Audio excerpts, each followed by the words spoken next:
why are these people in a 5-star hotel? Do you know who should be in those hotels? The veterans. The country that my parents escaped to is turning into the country that my parents escaped from. I'm so tired of people coming to this country and then being ungrateful. Either support the country you're living in or live in the country that you support. Who should have been knighted in this country is Tommy Robinson, not Sadiq Khan.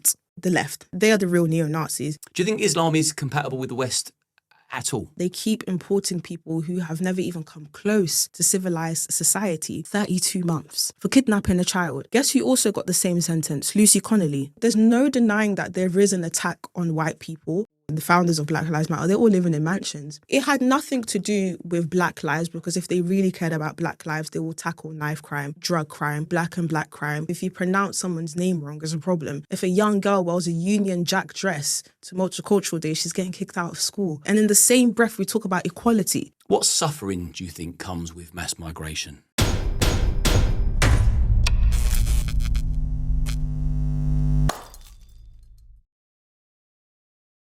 I want to say a quick thank you to our sponsors, Gold Seal.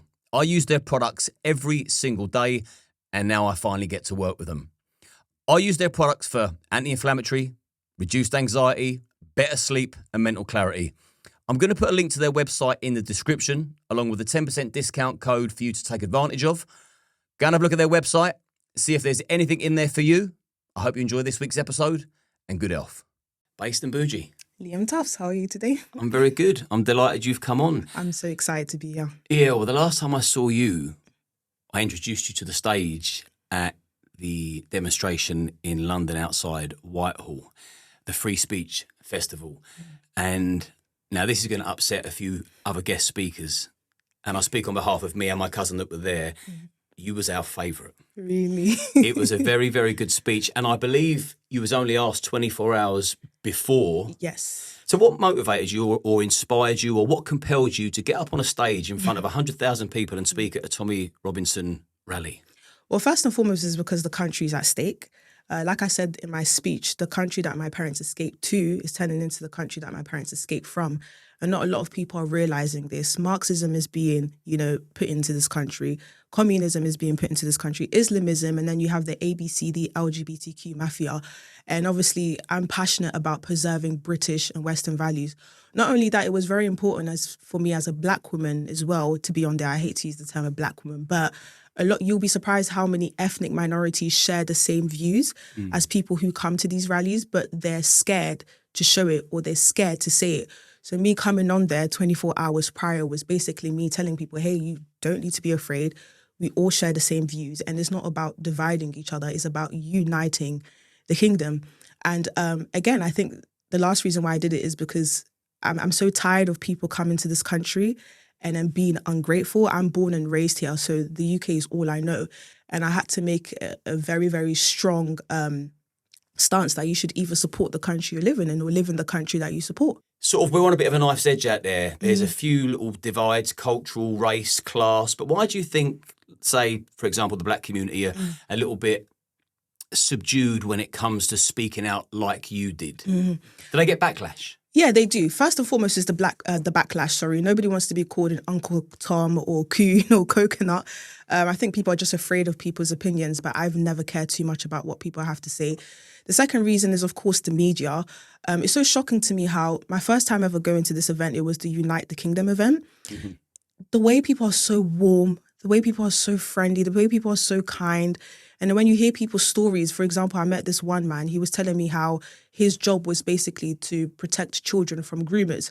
And mind you, it wasn't just Pakistani grooming gangs, it was Englishmen as well. This is a white Englishman protecting young girls from groomers, white, black, Bangladeshi, whatever. And this man was arrested. So you go to these events and you hear these very passionate and sad stories. But then when you look on the media, it's like far-right event, racist event, fascist event. So of course, because people have been brainwashed by the media to believe that the media is a form of truth, they now believe that these events promote fascism. And all it takes is just listening to one speech to understand that this has nothing to do with race and has everything to do with uniting the kingdom.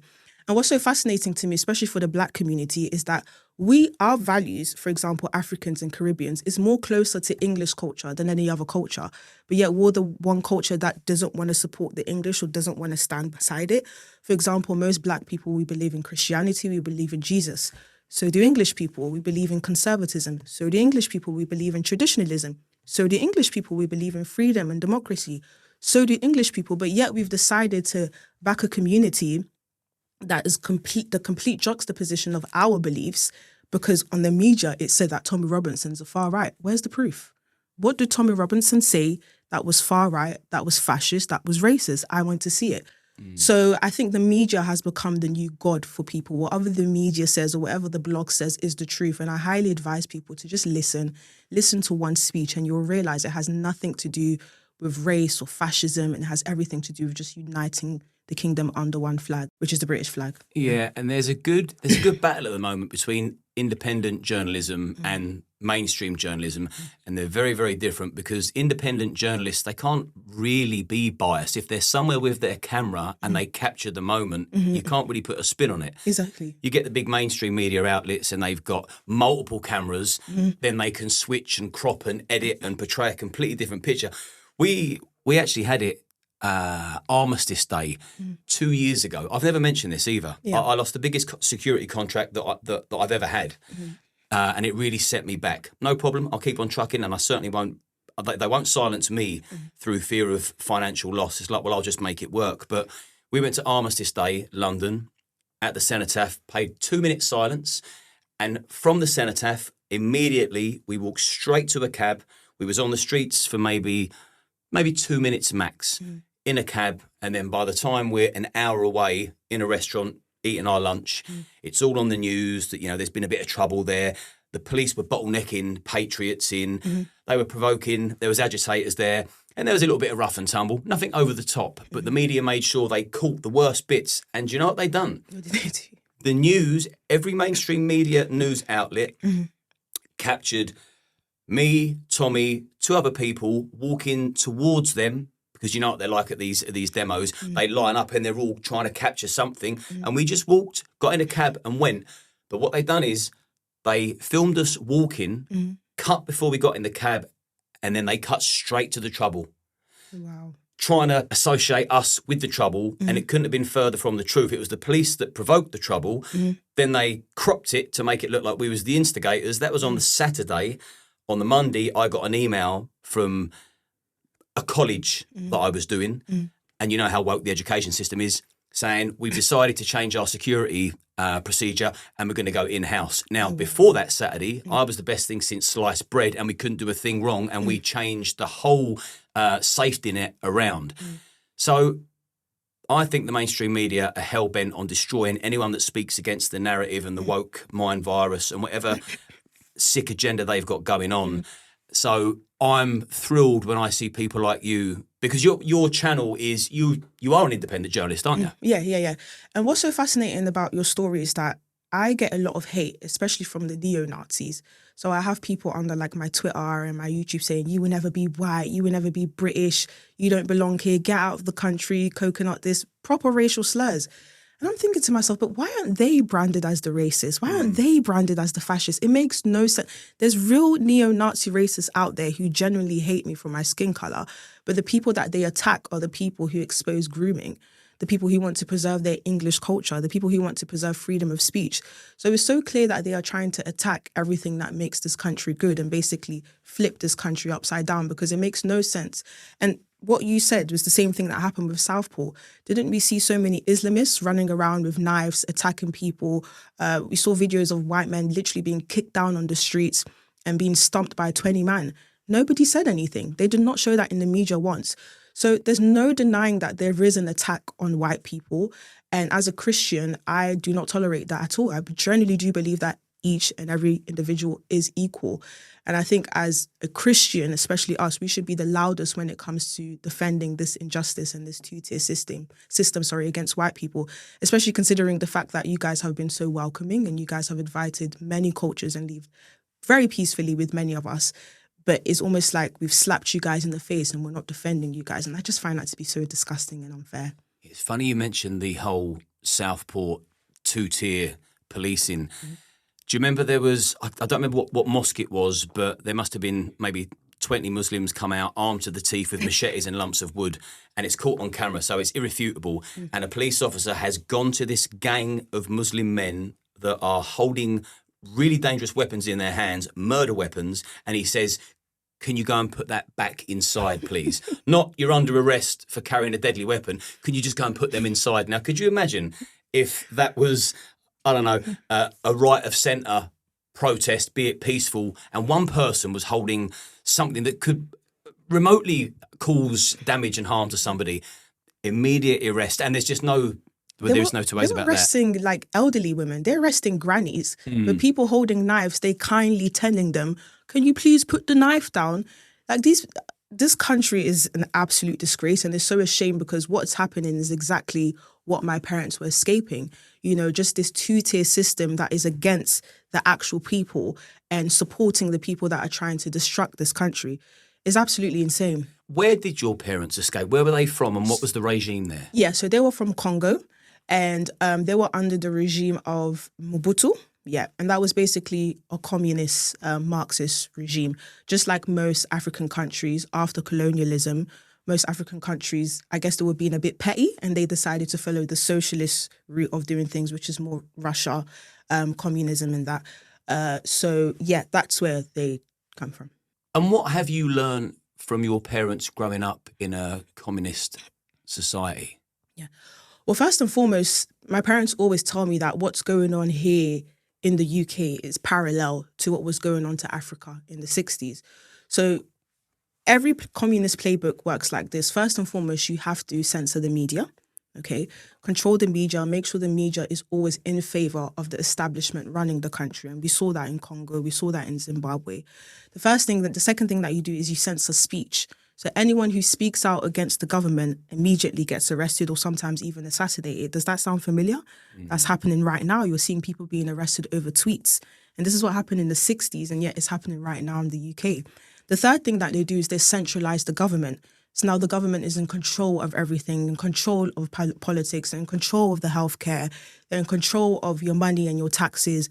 The exact same thing that's happening here in the UK. The government wants to control every single aspect of our life. We saw it with COVID, trying to force this jab down our throats and not giving us any information on the pros and the cons and how many people were affected due to this jab. And then the last thing that they do is they basically create a scapegoat. So, for example, in Zimbabwe during the 80s, I believe his name was Mugabe, him and his cronies started this movement basically telling the Zimbabwe people that I'm not your enemy. Your enemy is the white farmers. The white farmers are your enemies. You need to go to attack them. The land that they are running, it's yours. And you need to go, take what's yours. It's the same thing that's happening today in the UK. And South Africa. And South Africa. They are telling us ethnic minorities that your problem isn't the establishment. Your problem is Johnny, who just walks his dog on a Friday and wants to go to the pub on a Saturday. How does that make sense? So everything that happened in Africa in the 60s is completely parallel to what's happening here in the UK. And my parents are always telling me this. And from young, obviously, they found it very difficult growing up in communist Congo. For example, I even read a statistic that said in Zimbabwe, inflation was 200% and unemployment was 80%. Can you imagine? And this is what happens under communism. Communism doesn't work anywhere, but yet they're trying to implement it here. So from that, when seeing the parallels, I realized that, wow, communism is actually being pushed into this country and pushed down our throats. And that's why I speak so much against the establishment, because I feel like communism doesn't work anywhere in the world, whether it's Africa, whether it's Asia, whether it's Russia. It's never worked. It always leads to mass destruction. It always leads to lack of freedom, and it always leads to, a high number of deaths. I was going to say, what chaos, destruction and violence did your parents have to endure if they was in the midst of the whole communist takeover? Because wherever there's communism, there's violence. Yeah. So my parents, I don't think they experienced violence, but they did experience a lot of poverty as well. For example, they had to go out and sell cakes on the streets. But even just to sell cakes on the streets, you had all these police markets around monitoring you and how much you're selling. And when you compare that to here in the UK, I can just set up a Shopify account and make money just like that. Wow. My dad's dad, he was actually assassinated because he was against the prime minister at the time. So as you can imagine you're an 8-year-old boy or a 9-year-old boy, your dad's been assassinated. And obviously how it used to work in Congo is that if the father dies, the family goes into the hand of the father side of the family. So he didn't see his mum for about 30 years, okay, because he went to his father's side of the family. And with that, he just experienced a lot of extreme poverty. But he came to the UK and the UK gave him everything. The UK gave him this utopian free healthcare. You know, you can make money off of your own work ethic. And now we've benefited from the UK and, you know, all the privileges that comes with being here.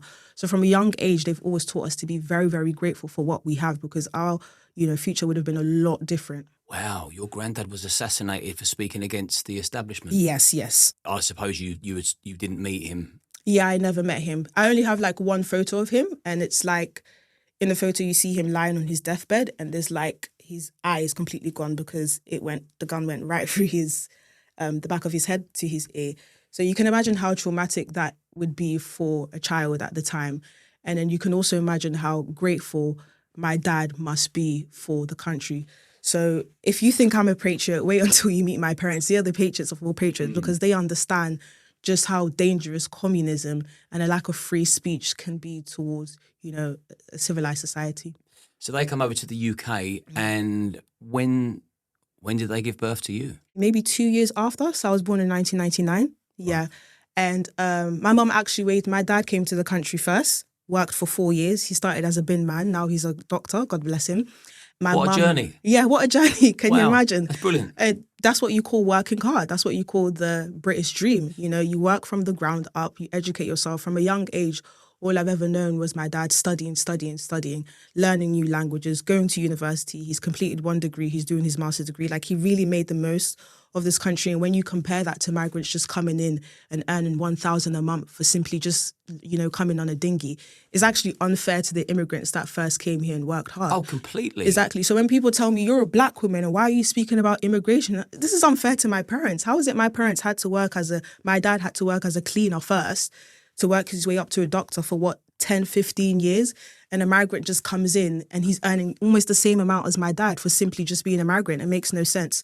And my mum waited for my dad for 4 years, so you can imagine that's a proper love story. And yeah, and then they had me probably 4 years after. Well, I mean, that is what you call coming over and contributing. I mean, if you know, migrants could inherit that attitude, there wouldn't be this problem now. But it is total madness. And talking of migration, didn't you work in an immigration centre? Yeah, so you've seen things that I would never understand until now. Yes. And that's what do I need to know? This is another thing. People are always telling me, you're a black person, how are you speaking about migration? It's because I've worked in the industry and I know exactly how it works. So prior to me working in this job, I had quite a leftist mindset or viewpoint of migration, not because of my parents, but because I was raised in these communist boot camps that we call schools. And they always taught us migration is good, you know, multiculturalism, diversity is our strength, it's all good. So I just thought, yeah, maybe it is good until I got this job. And I would say the yellow flag that was a bit strange to me was the fact that where these people were actually coming from. So my idea was, I always thought like 80% of migrants were coming from Africa and the other percentage are coming from Europe. So I always thought there would be Romanians, Albanians. But going into this job, I realized that a good 80% of them were coming from Middle Eastern countries. So it was Syria, Afghanistan, Eritrea, and Ethiopia. So I thought to myself, how are these people making this journey? How is it possible that these people are coming in the millions? I mean, for every 10 people that were there, all 9 of those people were from those 4 countries, Eritrea, Ethiopia, Syria, and Afghanistan. How are the millions of people making that journey safely? That does not make sense. Somebody must be importing them here, because you can't make that journey through an ocean safely in the millions. The second thing I would say was an amber flag was the lack of integration as well. You will see thousands of cases of people, they've been in the country 20 years, they haven't learned English. They've been in the country 10 years, they've never worked. They've been in the country 7 years and they don't even care to learn how to conduct a conversation. And when we will try to encourage them to learn English or to get a job, they have zero to no interest. So I thought to myself, what is going on here? If you've come from a war-torn country like my dad, I'm sure you would be studying 24/7 and making the most of the opportunities that you didn't have back home. And then I would say what the red flag to me was just the 2-tier system. The fact that, for example, I saw an image of a foreigner literally in broad daylight kidnapping a child. I'm pretty sure you've seen it. It was at a train station.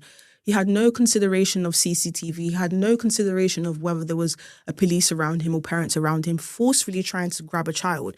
Now, that person got 32 months for kidnapping a child. Guess who also got the same sentence? Lucy Connolly, 31 months. Hold on. So you think to yourself, what is going on here? And I see these cases all the time where you see these migrants creating some of the most heinous crimes and they literally just get a slap on the wrist. So I said, something is wrong here. And then what was like, I would say the black flag for me was realizing that anyone who had the same concerns as me thought to myself, where are these people coming from? Why are they not integrating? Why are they, getting so much money in their pockets for essentially doing nothing? Why are they committing these crimes and why are they having no punishments? They're silenced. They're called fascists. They're called racist. Katie Hopkins, she was on top of the world at one point. She pretty much ruled British media. The minute she said the same questions as I did, she got everything taken away from her.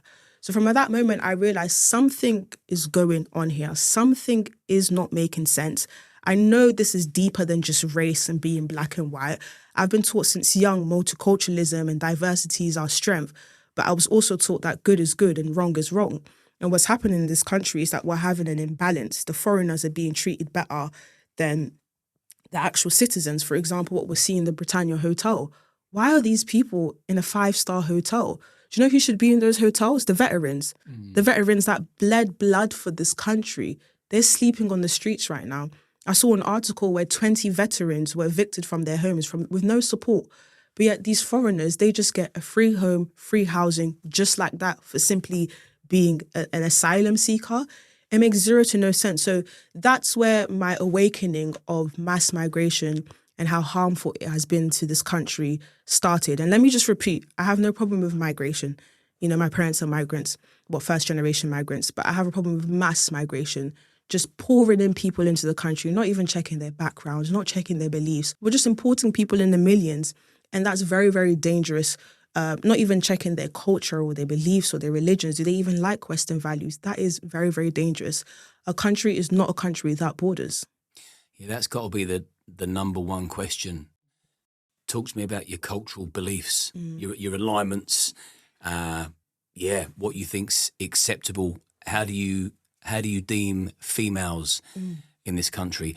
All these important questions should be simple stuff, and we're just putting our women and children in grave danger. What suffering do you think comes with mass migration? Well, the first suffering that comes with mass migration is an eradication of culture. In this case, in the UK, we're eradicating English culture. Now, how communism and Marxism works is that in order for it to work, you have to almost create an even playing field, get rid of cultures, get rid of religion, get rid of languages, and just create this even playing field. Because if people are not influenced by culture and religion and traditions, they're more easily manipulated. So that's what's happening. We're basically eradicating. The second thing that happens is it becomes more dangerous. Like you said, we need to start asking simple questions. What do you believe about consent? What do you believe about freedom of speech? What do you believe about criticizing your religion or even having questions? If a person does not share those same values, it's not going to work. Do you understand? And this is the dangers of this term called multiculturalism. We're so obsessed with this idea of making the country look diverse, and we shouldn't be obsessing over multiculturalism. We should be obsessing over unity. The reason why China has been able to do so well is because they were unified under one tradition, one culture, one language. The same thing with the UAE. The UAE was a desert before that, but the reason why it's been able to thrive is because they're all unified off of one religion, one culture. Do you understand? And us here in the UK, we don't have that. So that's why it's becoming more dangerous, because we're allowing ideologies that are incompatible with what we've known for all our lives. And that is what's leading to all these heinous acts that we keep seeing all over our social media pages. And you notice places like Dubai, Muscat, Abu Dhabi, they're not taking in the kind of people that you saw when you was working in the immigration office.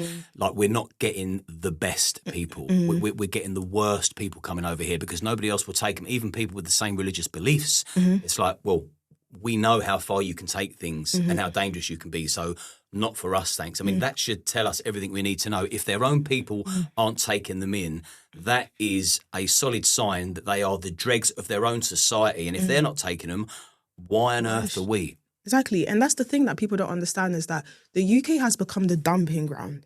People don't understand that this country has literally become the dumping ground for all the people that they do not want in their country. And what I realize is that they keep importing people who have never even come close to civilized society. The reason why people think this is okay and why you see all this stand up to racism rallies standing outside saying refugees are welcome, refugees are welcome, is because they're obsessed with this idea of equality.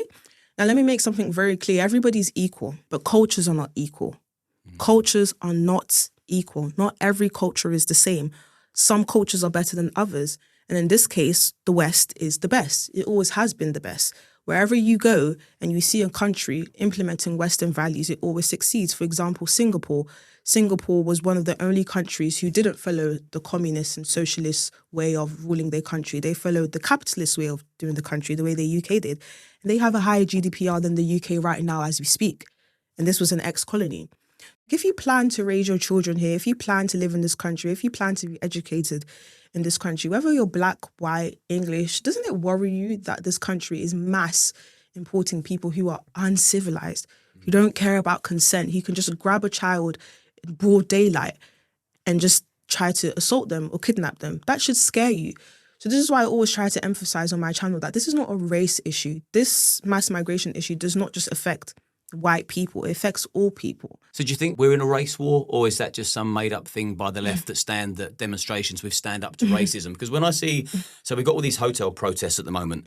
I think people are now waking up, even in little pocket towns, not just major cities, and, you know, concerned family members, parents, you know, they're taking their children. They're like actual little communities in pocket towns are now like saying, we can see the problems that come with mass migration, housing people in hotels with no background checks whatsoever. And also the stats don't lie. You know, the rape, the violence, the crime skyrockets around these hotels, and it's been linked back directly to the hotels that are housing these migrants. They're the guilty members, and people have had enough.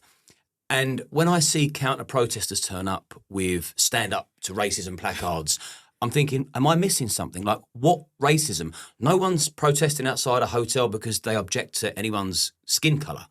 It's the crimes they're committing and we don't know who the hell they are. It's a message to the government. We will not be silenced anymore. We won't be sitting on our couch just like nodding blindly while you spout your crap on the BBC and Channel 4 that, you know, everything's fine, because we now know it isn't fine because of independent journalism. So are we in a race war? Have you ever noticed that a lot of these people at these stand-up to racism rallies are always white people with purple pixie cuts, hairstyles?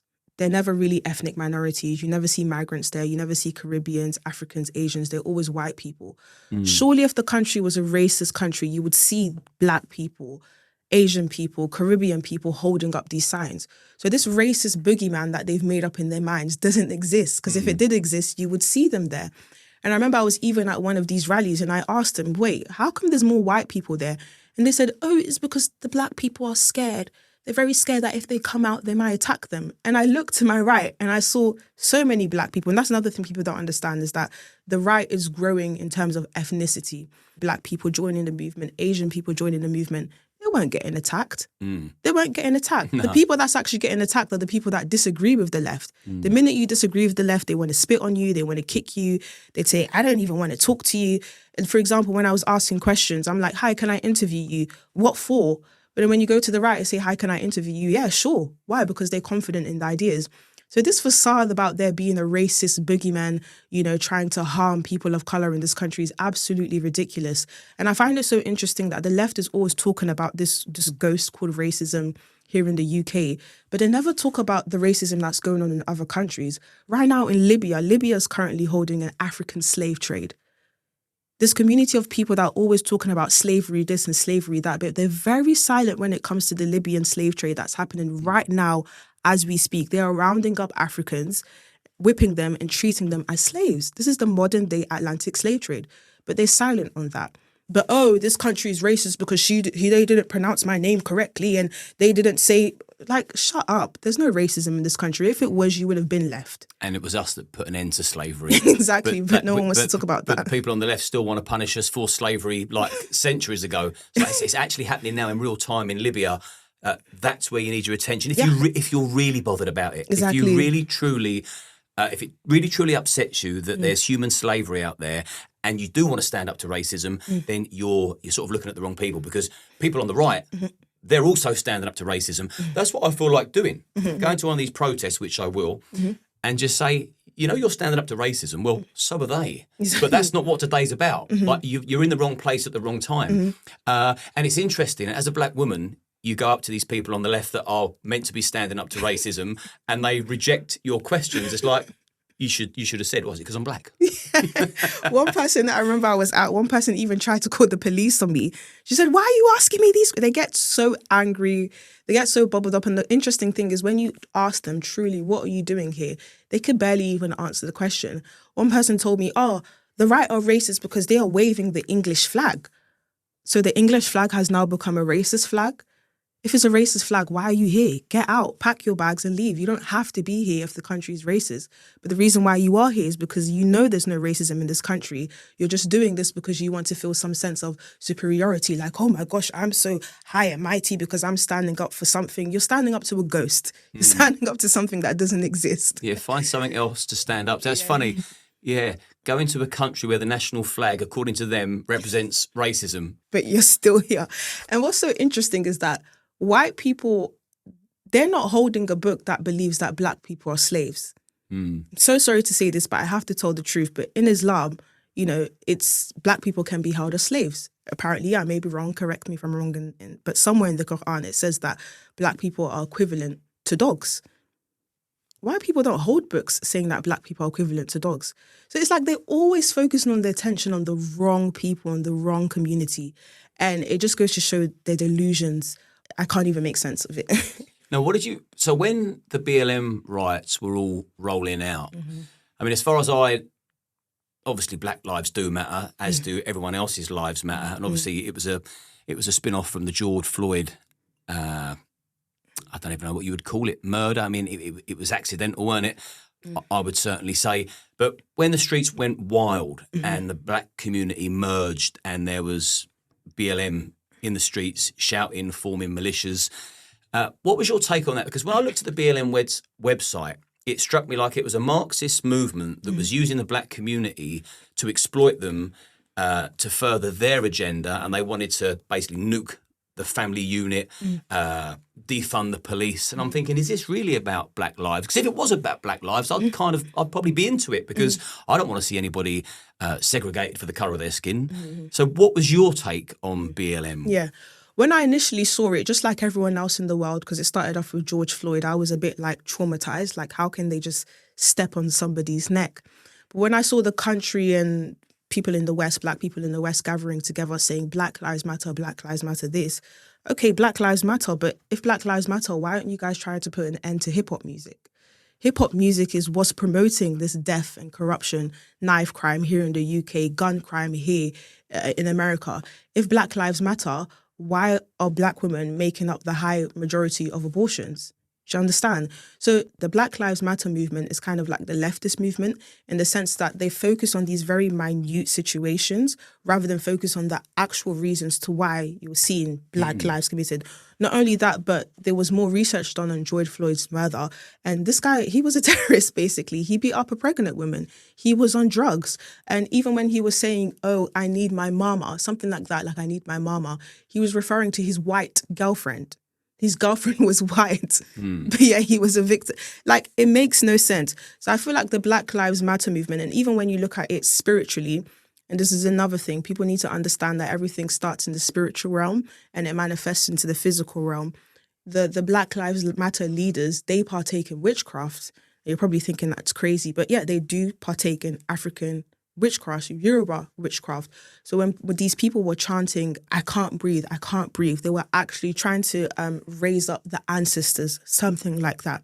So it had nothing to do with black lives, because if they really cared about black lives, they will tackle knife crime, they will tackle drug crime, they will tackle black and black crime. They will try to fix broken black families. You know, the amount of black men who just walk away from their children is unimaginable.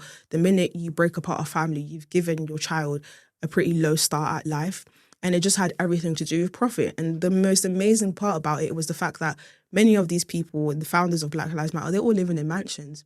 None of the money, even here in the UK, I remember when the Peckham protest situation happened, the Black Lives Matter brigade, they was out there trying to act all, you know, like they were heroes, only for months later it came out that one of the Black Lives Matter founders was spending money for trips in Dubai. Trips in Dubai. When that could have gone to the black kids who don't have fathers in their home or can't afford food or can't afford water or whatever the issue might be. So it was just a facade. It was just a money grab. And that's just how Marxism works. Like I said, back in Zanzibar, what did? They create a scapegoat, blame the white man, blame this person, but they never actually get to the root of the issue. And we have so many issues in the black community outside of just a white man. They should have called it BLG, the Black Lives Grift. Literally, they should have just called it that. But I did think it was communists gaslighting the black community into thinking that people were against them.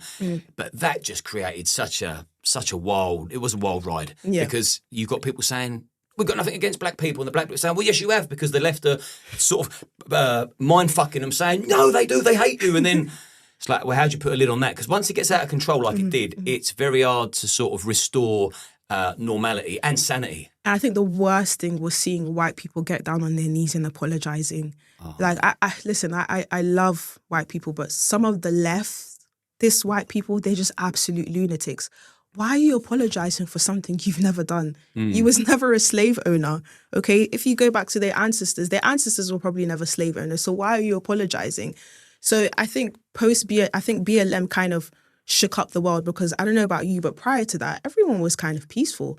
We all got along well. We got along so well that sometimes we can even make racial jokes about each other. But now everything is extra sensitive, and you can't do this and you can't do that. And that's all due to BLM. And obviously the witchcraft that took place behind that. I remember talking about we could crack jokes about each other. So one of my favourite comedians, well, two actually, funny enough, both black men, Richard Pryor and Eddie Murphy. I mean, I used to watch Eddie Murphy on repeat, Raw and Delirious. Don't know whether you've seen it or you haven't, but one of my favourite sketches from Eddie Murphy was when he would imitate and take the raw piss out of the white man. He would stiff and tighten his bum cheeks, and he would pull off the white voice really well.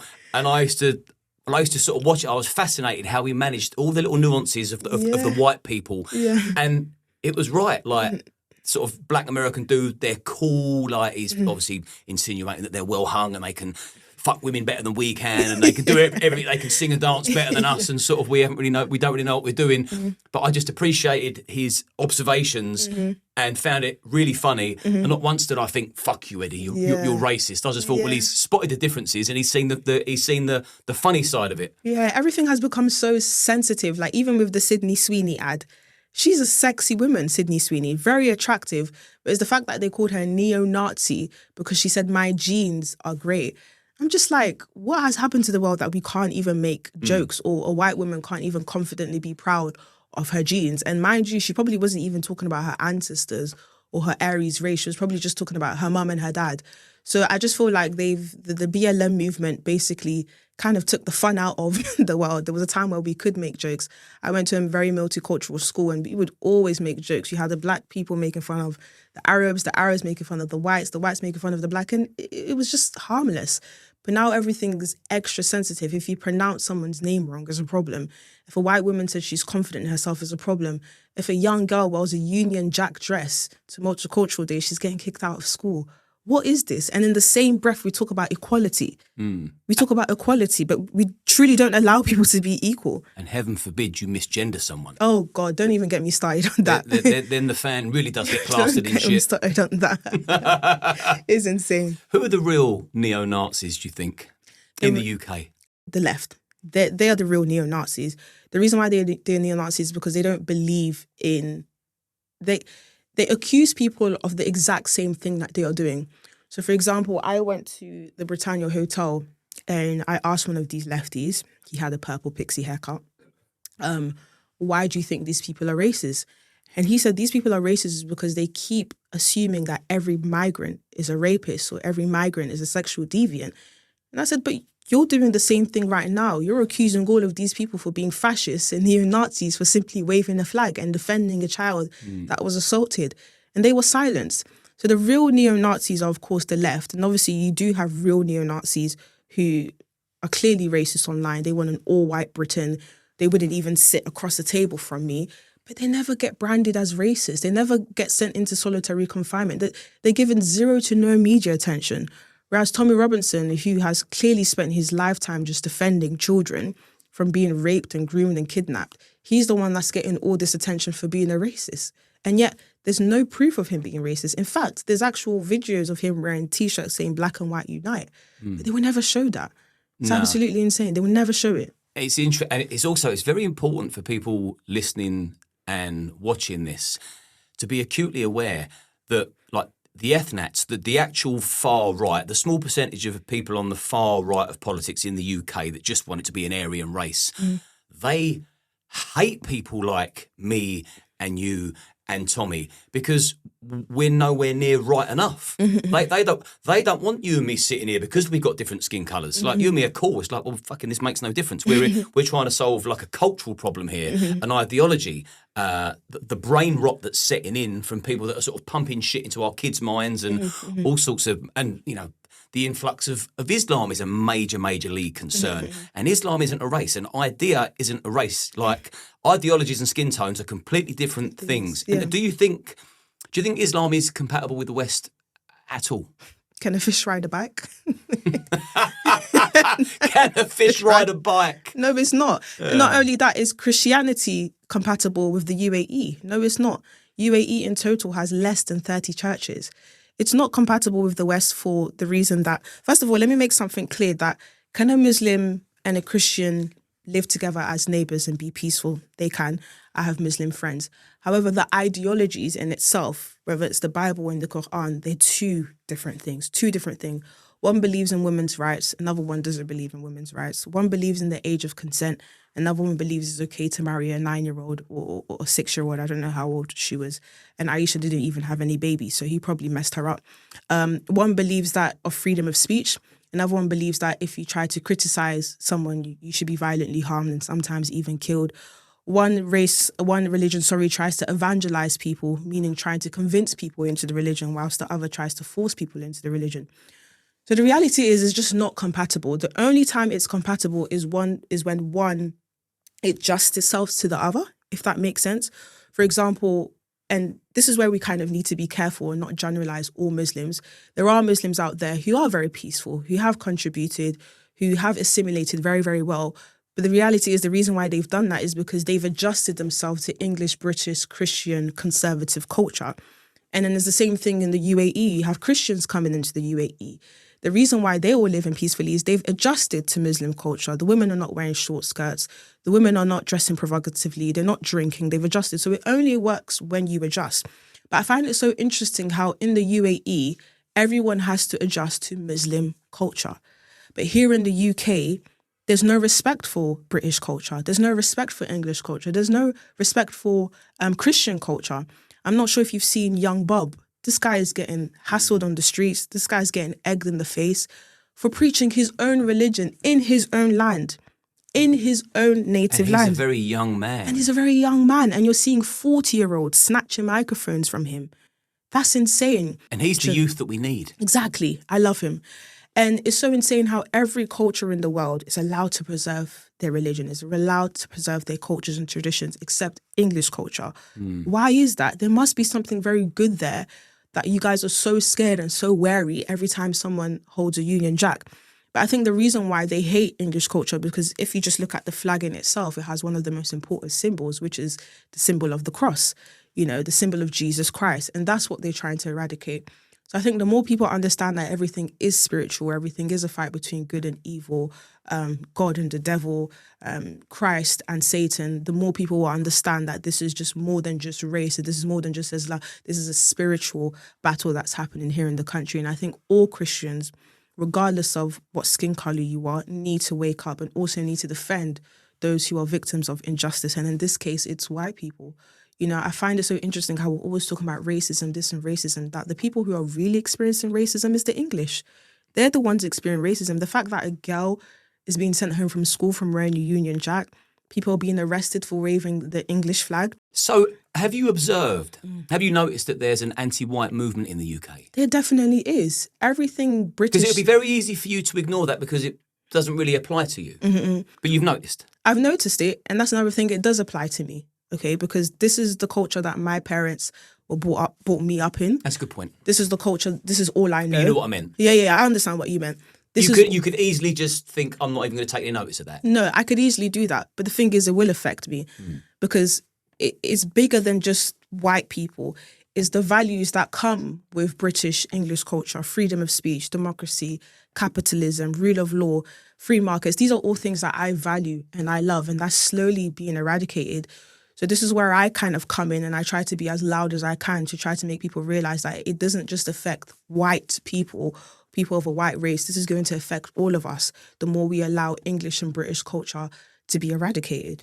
And what isn't part of British culture is forming a gang of men and targeting underage girls to sexually exploit, abuse and violently rape. Now, you mentioned that Islam is, you compared a fish being able to ride a bike when I asked if it was compatible with the West. So, and it's a shame that we've got to put a caveat in, but just so people know that this isn't biased, this is just sort of broad thinking and speaking. So in the UK, and it would stand to reason because it's predominantly a white British country. So an independent paedophile that sits there scrolling the internet, looking at underage images and meeting young people, or the uncle that sleeps with their underage niece. Most paedophiles in Britain independently are middle-aged white men. I'm also a middle-aged white man, and you'll notice that I'm not defending those because I'm the same age and skin colour as them. Scum, bits of shit, let's get them in jail. Better still, let's reintroduce capital punishment and put an end to that so we can keep our children safe. Now, another irrefutable fact is that the main offenders of gangs, that's a collection of people getting together with the same mindset that it's okay to rape underage children, and they do it at the same time. Pass them around like fucking pass the parcel, like a rugby ball.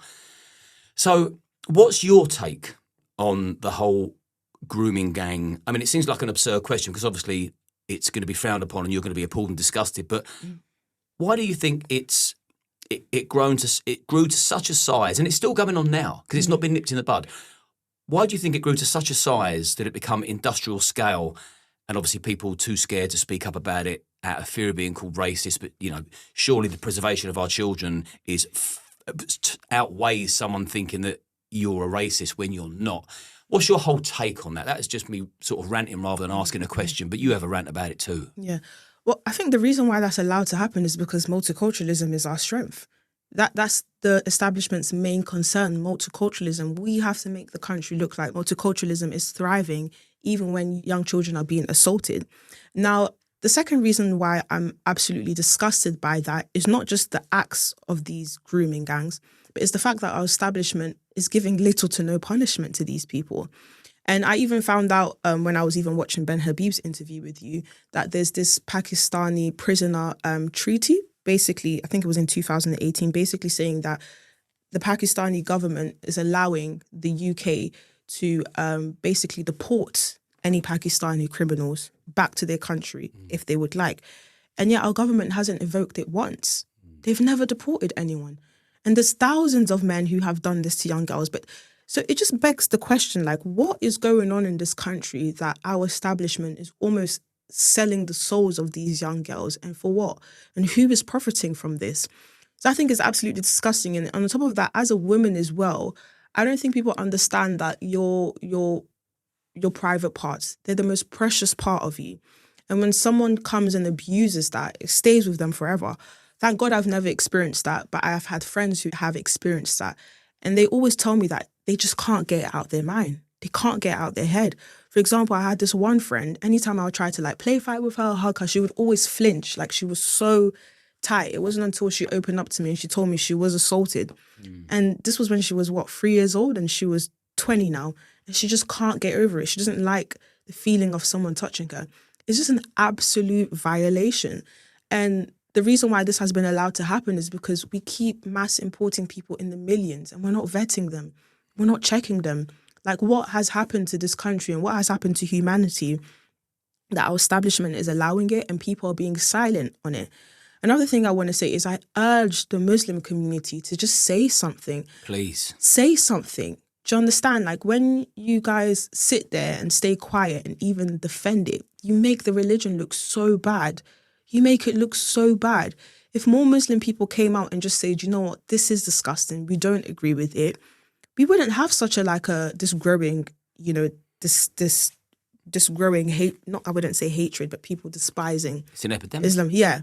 We wouldn't hate it, but it's the fact that they're silent. Silence is compliance. Exactly, and the fact that they're allowing it. Why? Speak up and say this is disgusting, this is not right.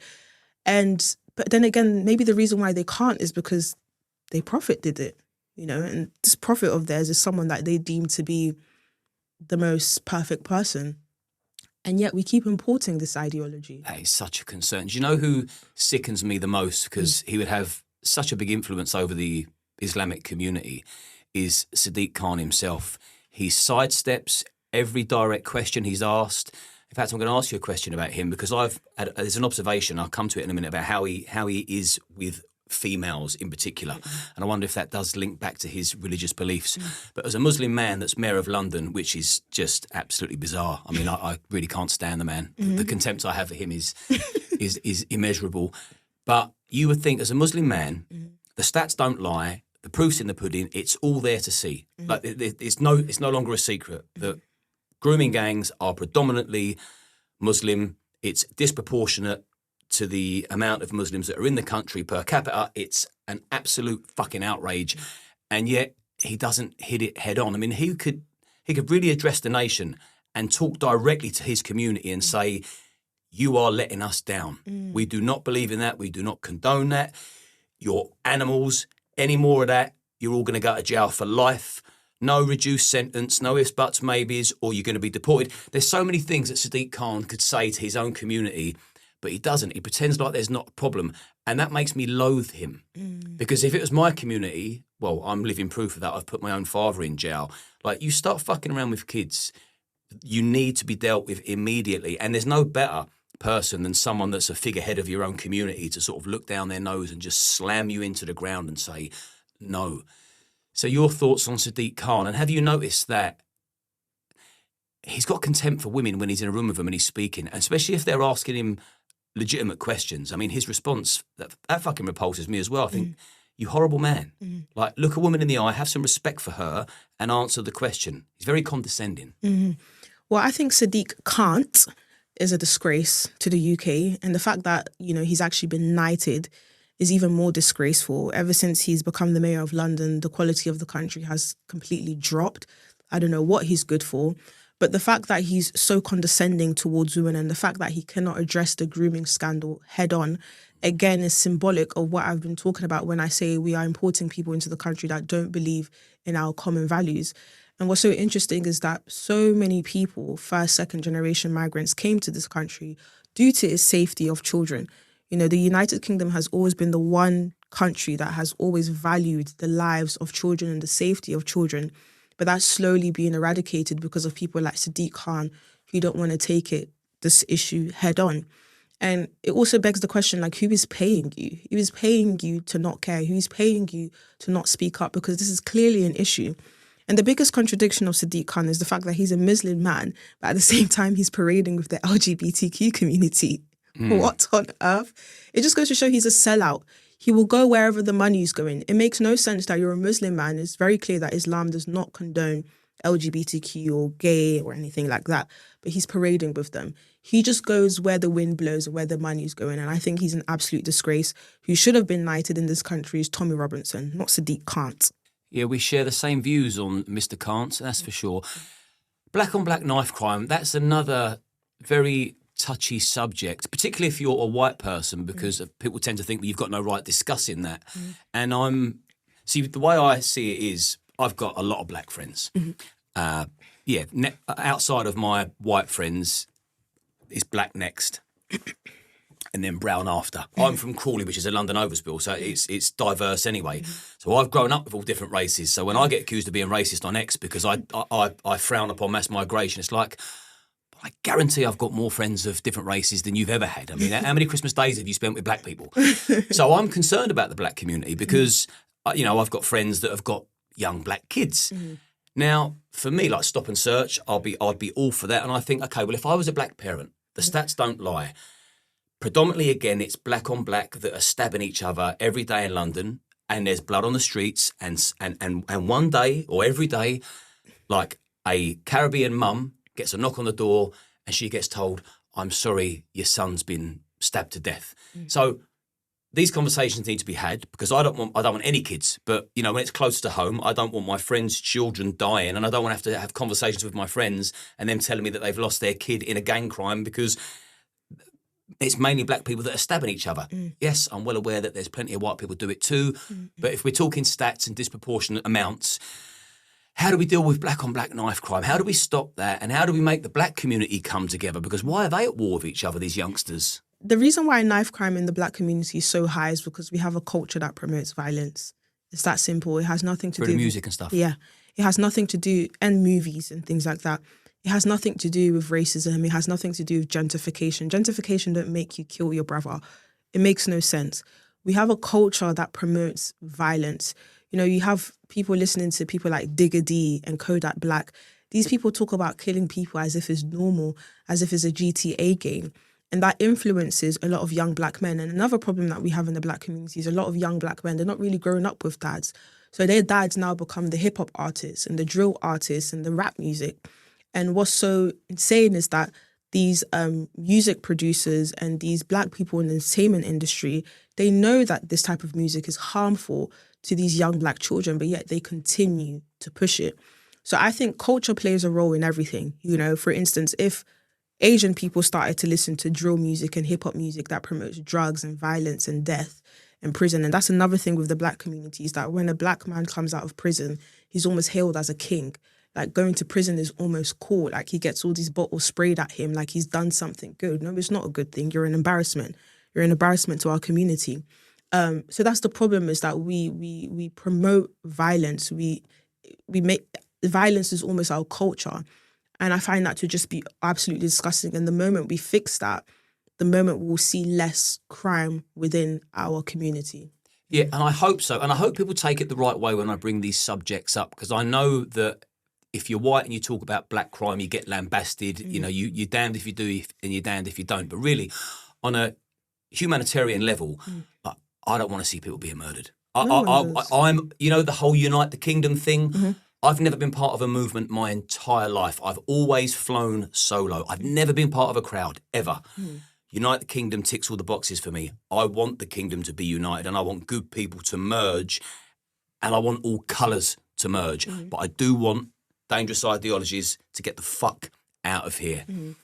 Can you ever see yourself getting into politics? Because you've got a very impressive political mind, especially for somebody that was born in 99. Yeah. Politics, where have you learnt all this? I've learned all this just from listening to people, reading books as well, and just reading the Bible as well. I think the Bible really put my mind into perspective. I feel like prior to me really taking my faith seriously, I think I was more left-leaning. But then when you read the Bible, you realise that everything that we have in this country is actually good, because our foundation is Christianity. In terms of politics, I don't see myself in politics, first and foremost because, one, I'm a Christian and I believe in biblical hierarchy. I believe that high positions only belong to men. I don't feel as though us women deal with, you know, high positions that well. Like, for example, that woman that was crying in the House of Parliament, we just don't deal with it well. Not only that, it doesn't look attractive to me at all. I don't want to have to deal with, you know, economics and graphs and knife crime. I'd rather deal with changing diapers and looking after my children. Not only that, in terms of British politics, I genuinely believe that this country deserves a white, straight Christian man to rule the country. And I know some people might find that to be controversial, but if a Rastafarian said he wanted to rule China, that would be a joke. It would be a joke. You know, in every corner of the world, there's an understanding that in order for someone to rule a country, that person needs to look like them, they need to natively be them, and they need to share the same values of them. Now, am I trying to say that all white people look at me in disgust and say, you can never rule this country? Of course not. But what I'm saying is that I believe the white English community have been betrayed so much, and I believe that they deserve somebody who upholds them. And there's so many white, straight, male Christian men out there that would do a better job at leading the country. Does that make me less British? Absolutely not. But I'm just stating the obvious, okay? In the UAE, you have Middle Eastern leaders. In China, you have Chinese leaders. So I think Britain deserves the same thing as well. It's great the level of respect that you've got for British culture, obviously based on the fact that you was given the opportunity and you embraced it. And it's funny, like there should be there is an exchange of value across the board, like just on a spiritual level. British culture embraced you because you embraced it. If people could just take note of like how far you can go in life and things you can achieve financially, spiritually, commercially, like on every single metric, if you just conform. Exactly. Like don't bring your shit with you. Exactly. If you want to come over here, come over for a new start, a new mindset, a new attitude. Your attitude controls your attitude. Like, where do you want to be? Do you want to bring the gutter mindset with you? Exactly. Or do you want to come over here and reach for the stars? Because there's the opportunity, like you said, the British dream. But yeah, so what is the answer? Is Christianity the answer? Christianity is most definitely the answer. Christ is the beginning and the end. Christianity is what built this country. So everything that we're seeing, whether it's capitalism, freedom of speech, democracy, it all stems from Christianity. So I feel like we can have all the debates in the world about let's end mass migration, let's stop the leftists, let's stop the liberals, LGBTQ. The real answer is restoring Christ back into the heart of Parliament. For example, the grooming gangs. You know, the Bible is very clear that you cannot harm children. Now, if that would have been, you know, that Bible verse alone would have been implemented in, you know, the House of Parliament, we would have avoided all of this. And I think another thing people need to realise is that you can't solve every answer. And that's something that the left tries to do as well. They try to come up with all these different ideologies, Marxism, communism, capitalism. This is going to solve this. Nothing can solve anything. Only Christ can solve everything. And that will happen when he comes down back to earth. But nothing can solve anything. However, there are better solutions to everything. Can you give him a nudge, tell him to hurry up? I wish I could, because the way this world is moving. We're on red alert. Literally. We're at crisis point now, Jesus. Sometimes, for example, this morning I saw a nanny was arrested. Like, she's literally in her 80s. I'm just thinking, what is wrong with this country? But what people need to understand is that there's no ideology that can solve everything in the world. However, there are better options. And I think the better option has always been Christianity. It's always been Western values. It's always been British values. It's always been capitalism, freedom of speech, democracy, free markets, everything that stems from Christianity. So, yeah, hope that answers your question. Yeah, it does. And I've noticeably seen a resurgence in Christianity. I mean, even me, I'm an atheist. I just can't get my head around the whole religion thing. But why? I've always been curious. If it seems unbelievable, then I just can't believe it. And I just can't get my head around it. But I would say that I'm a cultural Christian. I get called that by Bob of Speakers. In fact, any Christian that I meet, they say, you are a Christian. It's like, well, I live by the 10 Commandments, so yeah, fine. I just struggle to believe all the other sort of stuff that we won't go into. But I do want Christian values restored, and if that means becoming a staunch Christian country again, whether I believe it or I don't, I certainly buy into the principles, and I really hope that we see this resurgence amplify, because I'm into the whole turn the other cheek, love thy neighbour, shelter the weak, protect the vulnerable. That's a bit of me. You basically believe in Christ then. You basically believe in Christ without actually stating it, because if you believe that these values are good, then that means you believe in Christ. So like, what, if you don't mind me asking, what is stopping you from completely saying I'm a Christian and I believe in Jesus Christ? Is it because you can't see him? I don't believe anyone has ever risen from the dead. So when we get to them sort of kind of, I struggle to believe that. That's when I have to say I'm a cultural Christian, not a Christian. And you can understand why I would think somebody... Yeah, I can't prove it. No. I can't prove where's it. your evidence? Yeah, and who's that geezer that parted the sea? Yeah. I mean, that's a hell of a stunt. Yeah, it is a hell of a Moses. stunt. Yeah, that's what makes God God, is the fact that he has this mystery behind him that we can't solve. The minute you can solve this mystery of why he parted the sea or why he rose from the dead, that's when he doesn't become a god. So I think that's what... Moses, my old mate, you was able to part the sea. Do you think you could stop mass migration and our children being raped? I appreciate it. That is hilarious. It'll get me in trouble.